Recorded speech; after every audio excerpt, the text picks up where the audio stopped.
Am I the bad person for cutting off my whole family? I was 28 weeks pregnant with my second child, my son, who passed, and I had to schedule an induction. My parents were to leave on a trip or cruise the day before. This trip was booked before I even became pregnant. They told me they couldn't cancel because they booked this trip with a group of relatives and were worried that these relatives would get lost without them. I acknowledge that I never spoke up to ask them to stay. I didn't want to beg anyone to be there for me. My parents were supposed to watch our daughter, 7, when it was time for the birth. Since this was sudden and with my parents leaving, we were scrambling to arrange care. I was in the hospital for 3 days. My cousins came to visit and my parents called, thanked them for being there for me, explaining that they couldn't cancel their trip. It felt wrong that my parents were thanking other people for being there for me during the most traumatic time of my life. Nothing could ever make me get on a flight and leave my daughter if she was going through this. My parents were also posting pictures and videos on social media the entire length of their trip, knowing what I was going through back home. My parents came home from their trip a week before the funeral. I didn't talk to them at all. I answered one of my mom's calls and said I'd consider forgiving them if they both apologize. She said sorry and that her trip was terrible because she lost her luggage, that if she could do it over again, she wouldn't go because of her lost luggage. I told her they're bad parents and I haven't picked up another one of her calls since then. My dad hasn't tried to reach out. Some context. My parents also weren't here when my daughter was born. They went on a trip which they booked after I was pregnant and left 2 days before my due date.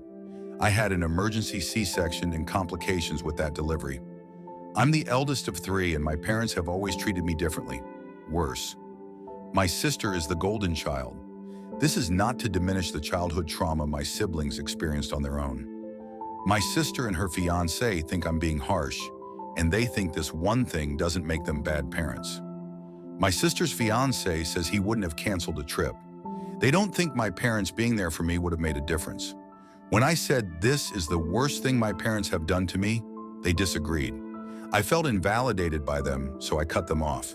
They can't understand why I've cut them off, and say they were questioning me to understand my feelings and trying to help me get over it by sharing their perspectives. My sister said she likes hearing others' perspectives and opinions, so I guess I should too. They don't get how my anger towards my parents is part of my grief.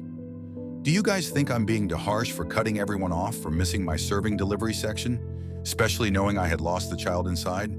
Comment your opinions and please don't forget to subscribe and leave a like for the channel. Here's how I almost got took in Mexico. I have many actually, but this one just happened in February.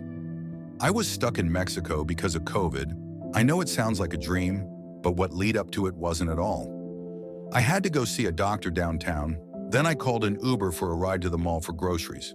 The Uber guy starts driving, then pulls out a second cell phone and does some texting. He then turns to me and says he's not allowed to drop me off at the store's door. He has to drop me off in a parking lot a block away, that is the rules and his supervisor will be watching to make sure he doesn't go to the door. That's obviously crap and I figured something bad was about to happen to me. So I told him I know another driver and was going to ask him, lied I don't know anyone. So I texted all the Uber info I had on the driver and his picture, then posted it on Facebook. By then we were getting close to the mall, so I said to him, my driver friend said, "What you told me is a lie and you have to drive me to the door." He just looked at me with a smirk and kept driving. So I told him, he also had me send all your info to him, including your picture, as well as post it on social media. That's when his face fell and he took me right to the door. I reported him to Uber and my hotel, they didn't do anything. And when I got back to Canada, I wrote to the Canadian Council about it. They wrote me back and let me know. Because of my experience, they have amended the warnings for visiting Mexico to include a warning about potential kidnappings like what I went through.